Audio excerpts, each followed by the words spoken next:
Hello and welcome to Mythmakers. Mythmakers is the podcast for fantasy fans and fantasy creatives, brought to you by the Oxford Centre for Fantasy. My name is Julia Colding and I'm an author but also the director of the centre. And for the second time I've been joined by Jacob Rennaker, who is a Tolkien fan and also a language specialist amongst many other things. And we are taking a look at the Peter Jackson films 20 years on and thinking about the script choices and what mistakes were made, what great choices were taken, and also where the scope might be for future script writers and new filmmakers and television program makers to come along and do their own version. And today, of course, as it's the second, we have reached The Two Towers. So, Jacob, first of all, is this one of your favourite of the films, or where in the lineup is it? We've only got three to line up. Where would you put it? It's a bit like asking which of the Star Wars films you like. Both. Exactly, right. Same kind of question. Yeah, it is. I would say it might be my least favorite, but only because. But that's not there. I think they're all for me again. Like I mentioned last time, I see them all as just kind of like one continual story, especially since they were shot kind of continuously. So, in terms of the segments or chapters of the story, yeah, I think I get more out of the characters and the world with the first and the third than I do in the second. The second is traditionally the most difficult to do well, right? It's the saggy middle, right? You have to get through. So the beginning, you have set up, you have your inciting incidents, you have all this, new things that are happening, crises, and then you still have to get to your climax and resolution, but there's this big stretch in the middle that you have to do something engaging with from an audience perspective. And so I think it's good. It's very, I think, because of the battles, that sometimes seems a little long. Could be longer. But yeah, I'd say, yeah. So the least, again, that's a hard, like you said. Your least favorite. I mean, you're struggling to criticize something we actually really like. Right. Yeah. Exactly. I actually really enjoy watching how they cope with a really difficult thing, which is what to do with the middle section. I mean, I get a lot of enjoyment from that. I agree with you. It's not. I would probably rewatch the first and the third more frequently. Yeah. But there are certainly plenty of perfect moments in the second. And some really great choices, which surprised me. I remember watching it for the first time, which I thought, this is really good. So before we think about the bigger structure, we're going to start with some smaller moments.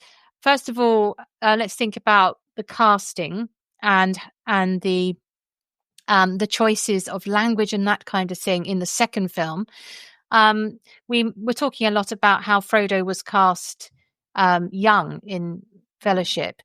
In this film, I think most of the casting there's less challenging casting in this. It's all pretty much on the same line as the book. Though we do have, I suppose this falls into this, we do have characters popping up where they aren't in the book. Like Halbarad sort of rocks up to with the elves, rocks up to Helm's Deep. There are some choices like that, which mean that some characters are astray. So were you happy with the casting choices? The new people, of course, mainly the Rohan. It's Bernard Hill and Miranda, I've forgotten her surname, the wonderful actress. Otto. Oh, thank you. And Kurt Urban is the Carl. Anyway, Carl Urban. Yeah. I always said Kurt Cobain. That's someone completely different. But also with blonde, long-ish hair. Yeah, and then of course there's David. Oh dear, I should have got my Faramir. Wenham, which his name is. Anyway, Faramir. Pops up too.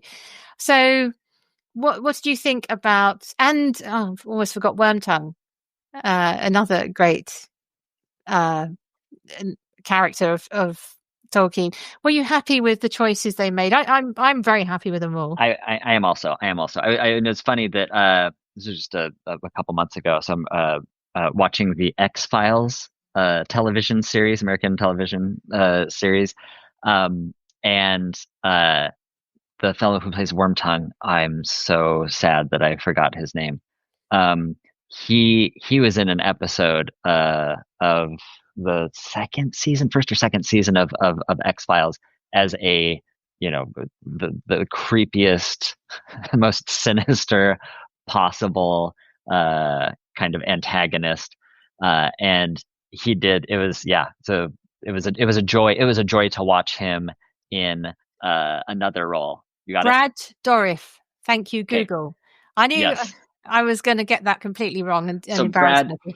yeah. So Brad was yeah, just an incredible choice for that level of yeah, kind of again the sinister, sneaky, sleazy, just dark, creepy. He's yeah, some sort of creature of the night Yeah. almost. I'm sure in real life, I would love to meet him in real life.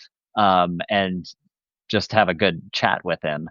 He's quite funny in the making of, because of course he had to shave off his eyebrows each time he played the part. Oh wow, okay. His partner was getting quite cross because when he went for the pickups, he'd come back looking, again, not a good look, guys, if you're thinking of Right. shaving off your eyebrows. Okay, so yeah, I think in that case, I don't think tonally there's much difference. I think all three films they've maintained.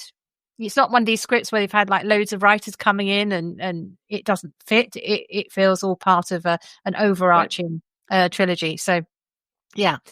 So what about the perfect moments for you? Do you have any of those in the Yeah, the one I can say just one moment, the moment that somehow I want translated onto my tombstone is Aragorn's return opening uh the hall doors at Helm's Deep, right? When he walks in, he's just drug himself through the water, and the horse, Brago took him up onto his back and then took him back. But then when he first enters the hall there of Helm's Deep with that kind of slow motion, almost kind of half slow motion, pushing open the doors, and him just striding in there, is every single time it's just this like I just get this like surge of just like majesty and power, and you know uh, awe. And not that I am any of those things, but just so if somebody's stopping by my gravesite someday, that they see that, they might get that, just have a nice, Jacob, have a I nice would overall. suspect that you identify and root for Aragorn quite a lot. I think I can see this. I can understand though. I can understand. Of This course, is that whole episode of him falling off the edge and being dead and coming back again is another sort of birth, death, and resurrection kind of story. But it's not actually from the it's not in book. the books, right, But it right. works. That's It works. I think again, like I saw before I read the books, um, uh, Two Towers was the film. So I saw The Fellowship and then Two Towers. And after Two Towers came out, that's what really, it was the end of the Two Towers film that really gave me the final push to dive into the books themselves. And then my life became consumed by Tolkien afterwards, forever after. But it was that, yeah. So it was compelling for me and got me into a place where I wanted to learn more about those characters. But yeah, maybe Aragorn. And in talking about casting, just going back for a second, with Aragorn there, here and elsewhere, Viggo Mortensen brings a kind of softness. I want to say, kind of almost like a feminine energy to this king, this powerful king. So he's this combination of, power and strength, but also this softness and care and nurture as this, king healer that you do see in the book. But I think he really kind of elevates that and brings out the kind of nurturing qualities of the king a little more in his performance there, that I love personally, and kind of is essentially kind of my model for I wish that I could be Aragorn as a father. to Yeah, my children. They could see me in that way. Yeah. Yeah, it's a good aspiration. For me, one of the perfect moments in terms of camera work and evocation of place and everything is when you first see the Golden Hall, Meduseld, and you've got Erwin standing on that very windy ledge that she stands on. But it just seems it's almost like a perfect Tolkien moment. The vistas, the scope, the sense of it actually having the air, it's a wild place. Yeah, the other thing I really like as well, which is a slightly odd choice maybe, I love that they use the Anglo-Saxon dirge for when they bury their dead. Yeah. I think this might only be in the extended edition. I don't know. But anyway, that's lovely because of course they are the Anglo-Saxons in this world, right? Sort of cross between them and the Hungarian riders of ancient history, and so there's lots of moments there. Not forget the journey of Frodo and Sam. Are there any perfect moments for you on that? Because of course there is the introduction of Gollum. Yeah, you do have that. I think for me, the moments with Frodo and Sam, my favorite moment there in Two Towers is, Sam's monologue when they're around Osgiliath. You've let right to the end here. We're going right. straight. Yeah, exactly. So I'm going to the end, but in terms of the moments overall, just like that, where he's talking about, right, it's like in the great stories, the ones that really mattered, and he's talking about the characters living inside a story versus seeing the story from the outside, and what sort of difference that makes from a person's perspective. And just like, yeah, so his delivery, Sean Astin's delivery of that is just so earnest and pure and inspiring every time I see it. Yeah, that's a moment just like really charges me and makes me think that, right, in the end, right, Frodo asked him, he says, that there was something that they were holding on to in those stories. And then Frodo says, what were they holding on to? What are we holding on to, Sam?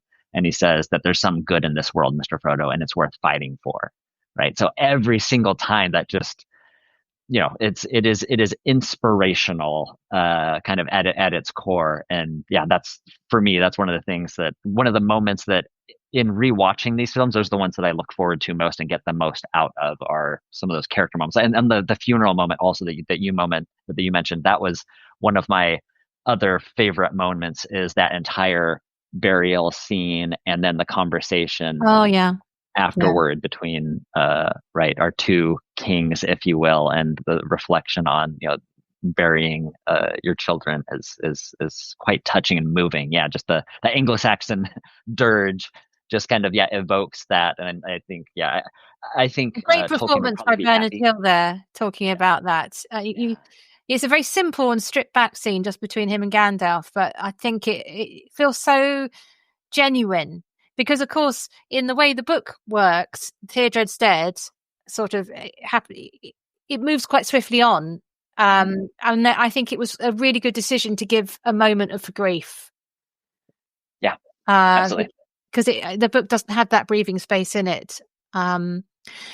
So one more moment, of course, is I do think that when I watched it the first time, the Andy Serkis first schizophrenic visual Gollum, that was just amazing when I first saw that. I mean, it's become so parodied that we almost forget how powerful that was. Really well written. I mean, it's all there in the Tolkien, but the way it's chosen and put together and then performed, I think, is another extremely perfect moment. One of the best scenes in the whole of the three films. Yep.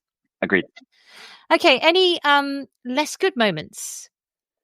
Ones that you think, okay.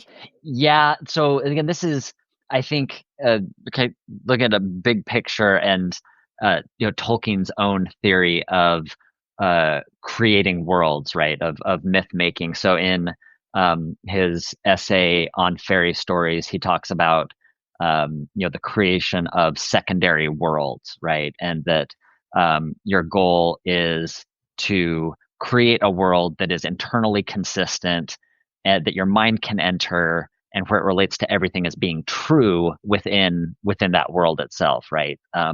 So the moment. So he says, that's the suspension of disbelief is one thing. He doesn't think that that's what fantasy does. Fantasy isn't just the suspension of disbelief, but rather the kind of invitation toward and fostering of an active belief in a secondary fantasy world. So, he says, the moment that disbelief arises, then the spell is broken, and then the magic, or rather the art, has failed. Or it was his way of describing that. So, for me, the moment that absolutely, I was taken out of this film as a true internally consistent world was Legolas kind of skateboarding down the stairs on the shield and shooting arrows. I think if I would have seen that as a earlier teenager, that might have been my favorite scene in the film. Problem, isn't it? It's kind of a different audience for that. It seemed right. So that seems, yeah. So I think that kind of like tonally, it seemed a little bit off. I would expect, I think, given how the elves act, it didn't seem quite as dignified. I don't know what I was expecting him to do, to kind of like float down the stairs and shoot arrows instead. I don't know what the alternative is, but it wasn't.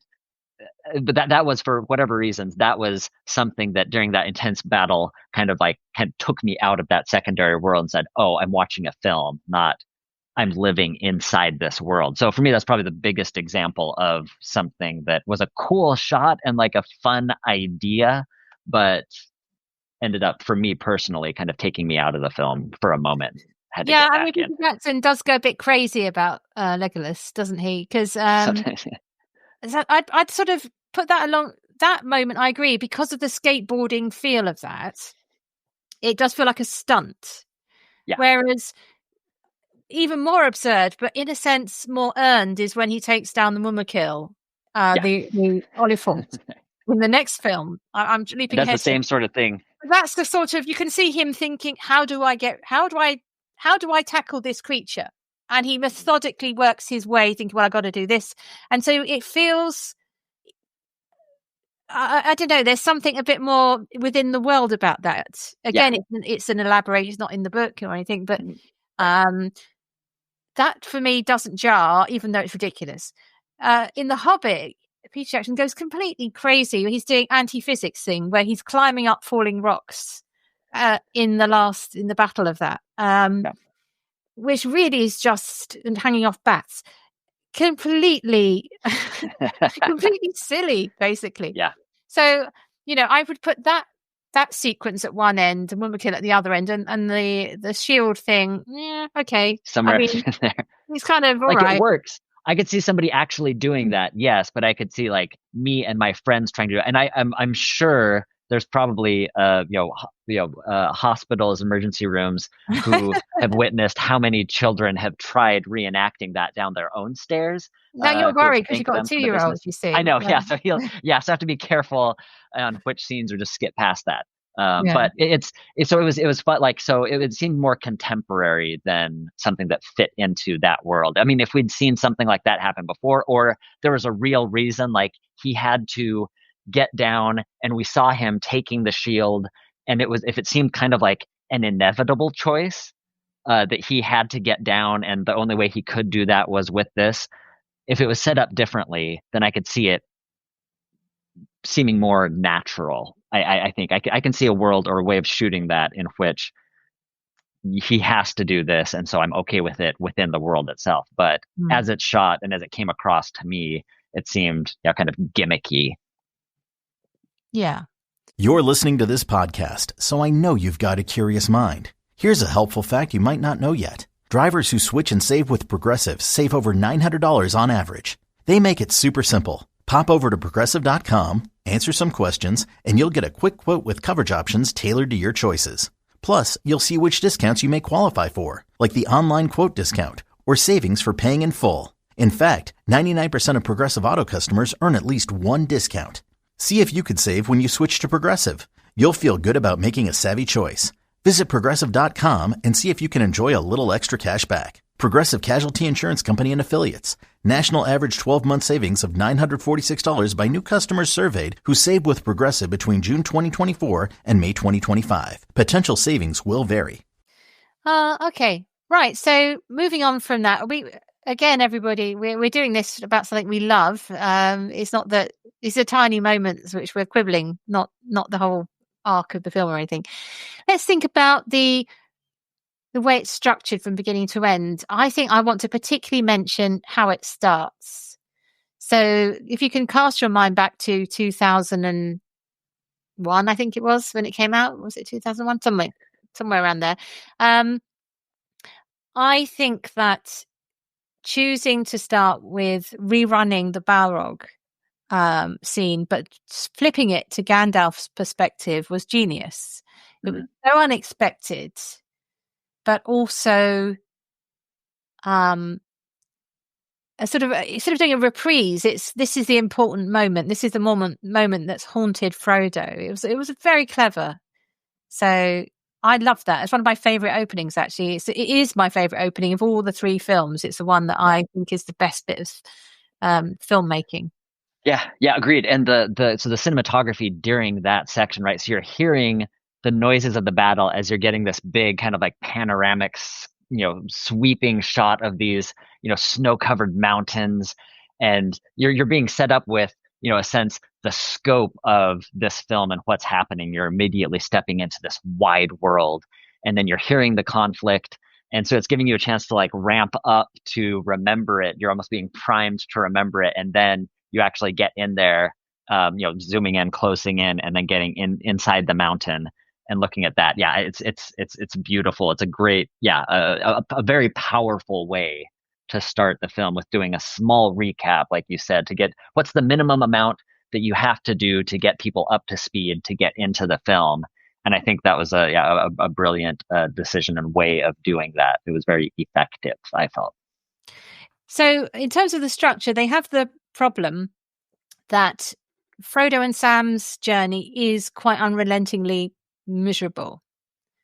There's a brief spell with Faramir in the books where things look up for a little bit, but it is lots of rocky or ashy or swampy landscapes, muted tones, lots of suffering, and either three actors or two, so very intense. So they've got 2 films, 1.5 more films to do this, and I think it's really tough.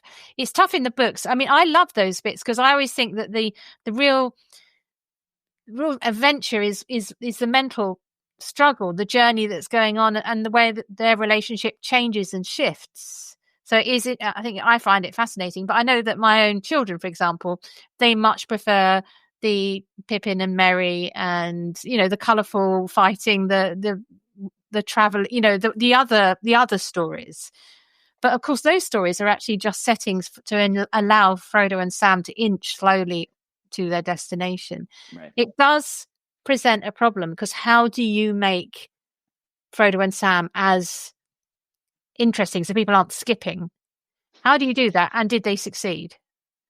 Yeah, I think I think so. Yeah, I think visually you're right that you definitely are distinctively seeing different environments there. And yeah, so of course the introduction of Gollum there is really, I think, what helps you keep those two worlds separate and engaging and entertaining. The tensions that are created there that are kind of slightly different than the books in terms of kind of your triangular relationship between Gollum, Frodo, and Sam. Because Gollum, I think the Two Towers actually it keeps closer to the book. We haven't got to Return of the King. It diverges a lot there. So, but there is already tension in the books between Frodo having empathy for Gollum.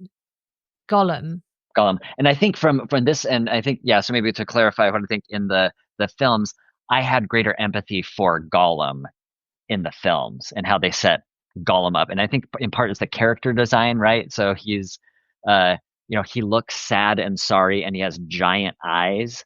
Almost. So that, right. So, right. And in Andy Serkis's incredible performance of Gollum, and then you see, and again, like you were saying with the dialogue, or it's I don't know what you call a monologue with yourself, where you're actually two distinct personalities, a monodialogue, um, internal dialogue. But he's, that going back and forth, the seeing Gollum and in Elijah Wood's Frodo, you just like being able to tell by looking at him his pity for Gollum. I think I picked up on that more so in the films. It was easier for me to see visually, and I got a greater feel for that than in the books. How it's described. Yeah, I felt like it came across more. And again, I think perhaps that might just because film is a visual medium and it's easier for me to respond and react to something that I'm seeing that looks like me actually visually in front of my eyes. So, but yeah, I think I absolutely agree with you that that Gollum talking to himself, Andy Serkis's performance just really elevated that character of Gollum, and I think that's what is interesting. I think helps carry the Sam and Frodo parts more is that element. I mean, the other thing to mention, of course, is that the books do the first half, book 3 in Tolkien's count, which is the first half of the Two Towers, is all the other characters, and book 4 is Frodo and Sam. And so what they've done is they've chopped it all up and then put it back in more or less sequential order, though I think perhaps the point they finish a little bit early, just because the way Tolkien's written it, the point at which the two, I'm going on too long, but basically they've changed the timings so that the stories run together on the same timeline, whereas Tolkien sort of did, here's a bit of this story, here's a bit of that story. And I think that helps by putting it one after the other, because you are then having the thing where you've got one kind of tone and palette and color, and then you swap back to that, and then you never forget Frodo and Sam. So that was a good choice. Yeah, agreed. Okay, so we've got some new characters, cultures really to mention. We've already started talking about Rohan. Were you happy with the way that was realized?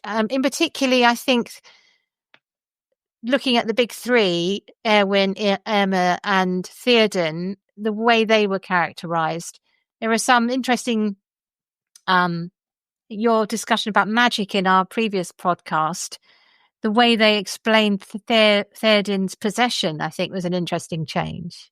Yeah, absolutely. No, agreed. And that was, one of those other visual elements that took me out momentarily was, Theoden's kind of transformation from this, hoary, white-bearded, almost like Father Time, grumpy Father Time figure to then, his beard kind of shortens magically, and his hair color changes. But yeah, I think the depictions of them, they all give powerful performances. Éomer, right, in his sadness and the tragedy of him kind of being exiled, in a sense, there was really affective for me. And then Éowyn, what she's struggling with there, the slight change in Éowyn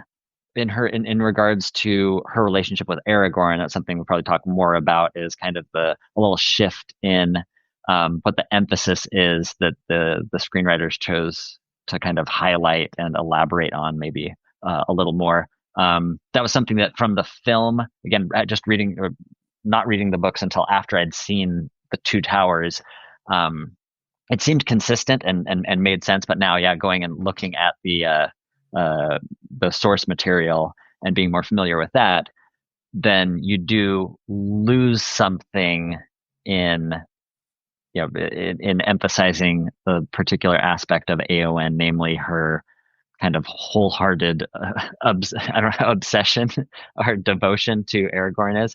You lose a little bit more of this incredibly powerful kind of independent spirit that wins arguments and is a force to be reckoned with in her own right. I think you lose a bit of that sense by kind of tying her sense of self to Aragorn so much in the film. She does have, she does fall for him. She falls for what he represents. But I think that they try to give her a bit more airtime by putting in some extra scenes. And there's a moment where she's complaining in Helm's Deep, for example, which I think is an addition because she wasn't there. So, yeah, I know what you mean. I think she feels... she feels less dutiful in a way. I mean, I think, but I don't mind it. I think they're looking for areas to expand her character, aren't they? Mm-hmm. Yep. And it also goes to your point that you made in the last podcast about when there is an opportunity to conflate two characters to do one job, then do so. So the situation where Éomer is sent away, that doesn't happen. He's not the one who's sent away. He's at Helm's Deep, and it's actually Erkenbrand. Sorry, I'm getting the names right. Who comes, and he's you're probably thinking, who on earth is he? He's the world of Tolkien is bigger. There are people you never meet in the films who appear there. So that was all a good choice to give that story to Éomer. Though he does come across as being a little bit churlish at times. Yeah. But it's fine. That's an interpretation. What about? So yeah, we're mainly thumbs up for Rohan. They do look a bit. I think Bernard Hill makes a crack in the extended edition. I think it's him about how his armor is so much better than everybody else's. They do look quite poor and impoverished, but I suppose an Anglo-Saxon village would have been like that. Maybe. Yeah, right. Your king would have had all the gold leaf. What about the Ents? Is Treebeard your Treebeard? Yeah, that's a good question. Again, so it was it took me a while to place the voice, right? John Rhys Davies does the voice of Treebeard as well. So hearing that, I was like, I know that was one thing that was somewhat distracting, is I know I've heard this voice before. And then again, going back to my being raised half on Star Wars, half on Indiana Jones, was hearing John Rhys Davies' voice, then placing that, which he has a great voice for it. The character design, I really liked the character design, especially like right when you have your Entmoot, right, with where you have all of the different Ents gathering together, visually depicting different types of trees, kind of almost having like one emissary from a different type of tree, different species of tree together. So I really liked what they did there. In terms of his attitude, demeanor, I think, as I mentioned in the last podcast, Tolkien's way of writing about nature is, transcendental in a sense, right? It's so his descriptions of the forests and Treebeard, his kind of depiction, embodiment of trees, you can tell this is a man who loved trees, that Tolkien loved trees, right? And so it's just a joy to see him give a tree a chance to speak. And so, and with that, there's this sense of, right, this wisdom and knowledge that comes from a long life and living life slowly, which is more kind of aligned on the Hobbit end of things, right? Hobbits live their lives slowly, right? So they're kind of closer to trees and how they experience the world, it seems, in a sense, than the world of men and elves. Well, elves have, again, this impossibly long lifespan, but especially with men, that they're kind of like action oriented, and they have this kind of small scope of vision and what's happening and what they're concerned with. Whereas the elves have this kind of long institutional history that they've lived through. So I didn't get that sense of wisdom from Treebeard in the film, is what all that is to say. Is that I think, that was one of the biggest differences I saw, was that he's almost, because of how slow he is, he seems slow in every sense of the word. Mentally and physically. That's a change which I think isn't for the best, which is in the book, Treebeard has already pretty much decided that they need to do something. But how that would run in a film is Treebeard takes them to a meeting, they wait outside for a long time, and then they decide to go and do something about it. So they've added in the jeopardy of them deciding not to act. Right. and it takes Merry and Pippin to challenge them and then to bring them to confront them with the damage that Saruman's been doing. That's a change, and it means that Treebeard is less. Treebeard knows. He knows what needs to be done, and he's talked to Gandalf. So the decision is pretty much, from his point of view, taken. So he's not the book Treebeard. He's a perfectly decent film Treebeard. But I think that if you're thinking, you're listening to this and you've only seen the films, I would definitely have a look at how the Ents behave in the book, because it's very interesting, and the differences. There's a great extra Ent who you meet, the young one, Quickbeam. And what I do like is the way they all storm Isengard. I thought, how are they going to do this? It's just like an impossible thing to realize, but I think that is very well realized. Yeah, with all the set pieces of breaking the dam, and how would a tree take on a building? I think they did a smashing job on that. Very good. Okay, sort of the final piece I want to look at in Two Towers is Faramir and the little trip to Osgiliath. That doesn't happen in the books, folks. What happens in the books is Frodo and Sam are taken to the cave where the waterfall is, and that's where the confrontation with Faramir happens. And Faramir is much, much nicer in the book than he is in the film. I have a couple of problems in the film. He is shown as condoning beating up Gollum, and he's also drags them off to Gondor. He wants to take the ring. Now, in the book, the point is Faramir doesn't. He refuses. They've changed that journey, and that's a really big change. It's done script purposes to again add a bit of drama and tension. They need an antagonist at this point. So okay, here's Faramir. He's not much of a story if he's just a nice guy who helps them on the way. They have to give him a bit of edge, but it means that he's wrenched out of his. It's not consistent with the Faramir you then meet again, because they've done this to him. So I have a problem with that. I think it's really unfair to Faramir that he has this sort of pro-torture little moment in his life. Right. Yeah, no, agreed. And I think you're right, that's for screenwriting purposes, the changes in Faramir do help create kind of this triangle between Denethor, Boromir, and Faramir, right? So you have that kind of triad where Denethor is kind of pitting Boromir against Faramir. So it heightens the tension and drama there. But you also have in at the same time trying to give Faramir a character arc, right? So that's another thing with all of these different characters. They feel like they have to have an arc. So with Aragorn, we talked about a little bit last time, he's kind of this unassuming king, as we actually see in the first film that he, Elrond says that he's turned away from that path, right? The path of kingship, and that he's is hesitant, or if not, waffling on whether or not to actually be king, if that's something he knows this is his right, but is that something that he wants to do, that he should do? I think they do that. You definitely see that more in the films than in the books. And then part of that is to create a character arc for him, right? So you need a character arc for every one of these main characters.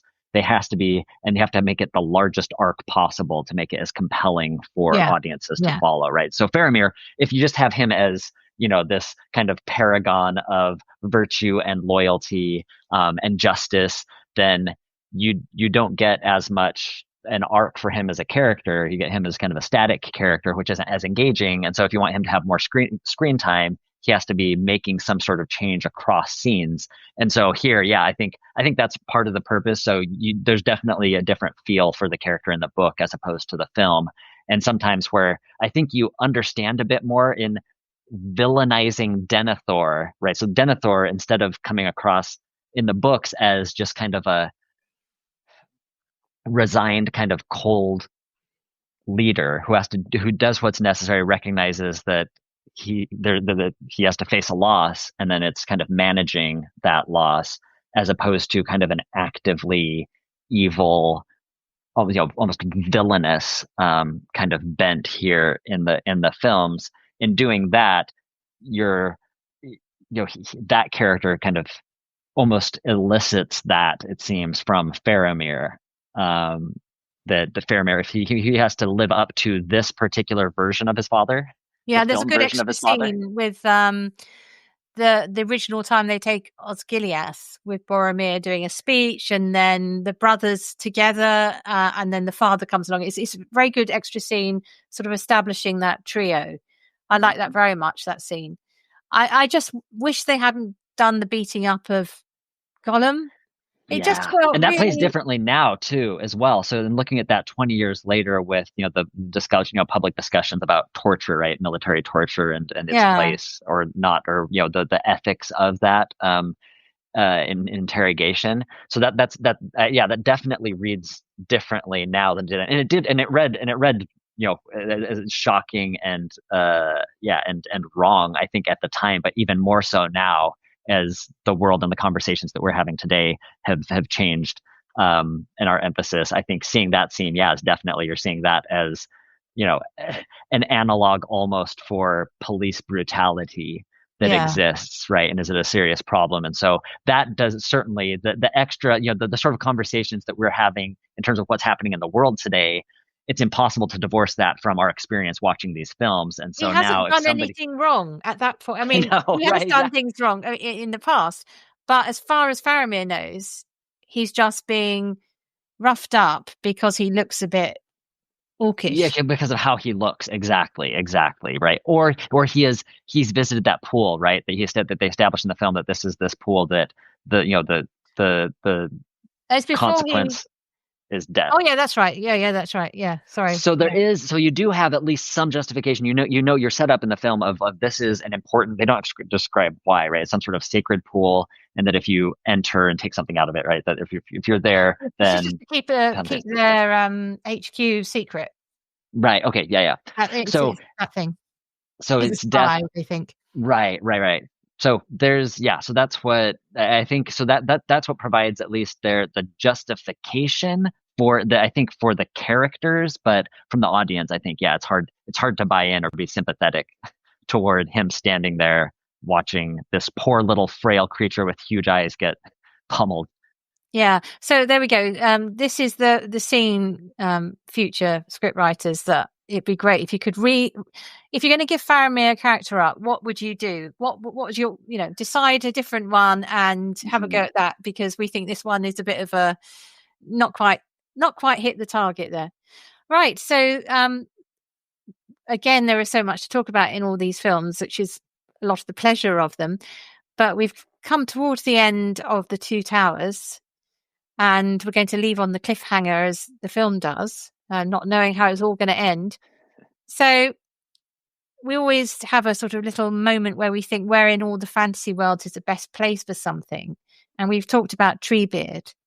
So, Jacob, if you were a tree, a sentient tree, which fantasy world would you like to find yourself in? Yeah, well, and I have to, bracket Middle Earth for that. So this is outside of Middle Earth, just because how Tolkien describes it. You'd be in Middle Earth, yeah. Otherwise. I would absolutely be there in the Middle Earth as Tolkien himself describes it. Mm-hmm. But outside of that, I think it's not. So it's somewhat fantasy, or it's kind of a borderline fantasy with magical realism. Have you read Monster Calls?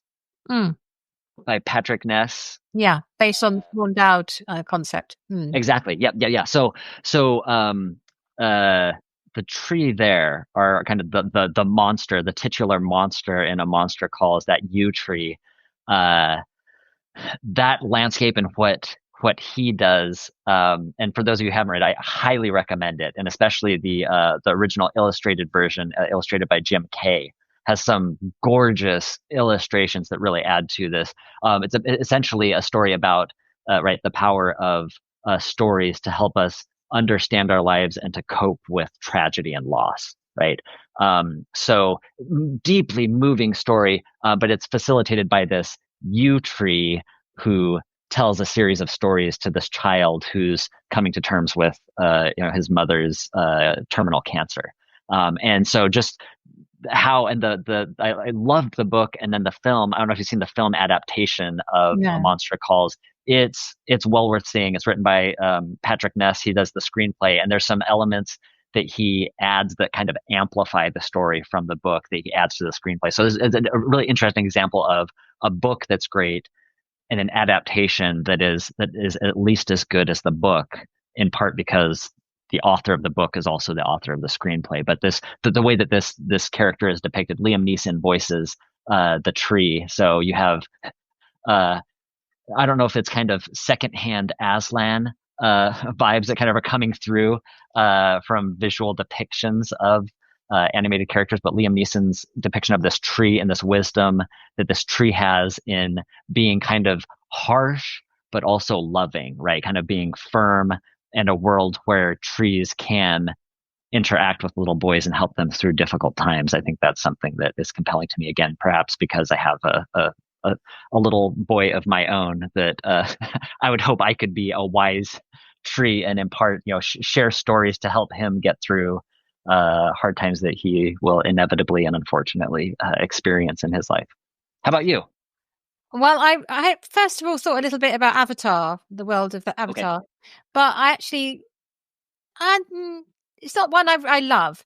So my thoughts went back to what I read as a child, and I don't often think about Enid Blyton anymore because she's fallen out of favor or whatever. I don't know, but I loved as a child the Magic Faraway Tree stories. Now I don't know what they'd be like to read now. But what I remember, this is the difference between what they could be. I have no idea. But what I remember is there's this massive tree with lots of people living in it, lots of little like creatures living in it. But the best thing about it all is at the top, a different world touches the top of the tree and it moves on. So the children can climb up the tree and have an adventure, but they have to leave before the world moves on or they get stuck. That's a bit of jeopardy there. And I love the idea of this. I suppose it probably in the background there's the tree of the world and all those sort of mythic trees is influencing that. But I remember finding that a very powerful tree as I was. I think I won't go back and read it again because I want to keep the fact that it was so amazing still in my mind. I don't want to sort of challenge that. So the Magic Faraway Tree, I'd like to be that. Thank you so much, Jacob. And I look forward to talking to you about Return of the King. So right, thank you so much for having me. Thank you.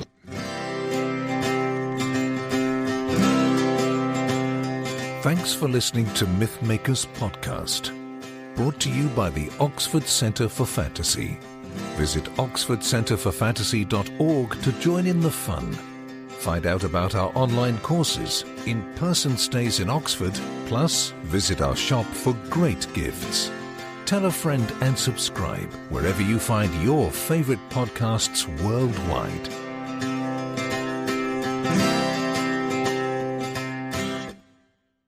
This episode is brought to you by Progressive Insurance. Do you ever think about switching insurance companies to see if you could save some cash? Progressive makes it easy. Just drop in some details about yourself and see if you're eligible to save money when you bundle your home and auto policies. The process only takes minutes, and it could mean hundreds more in your pocket. Visit Progressive.com after this episode to see if you could save. Progressive Casualty Insurance Company and Affiliates. Potential savings will vary. Not available in all states.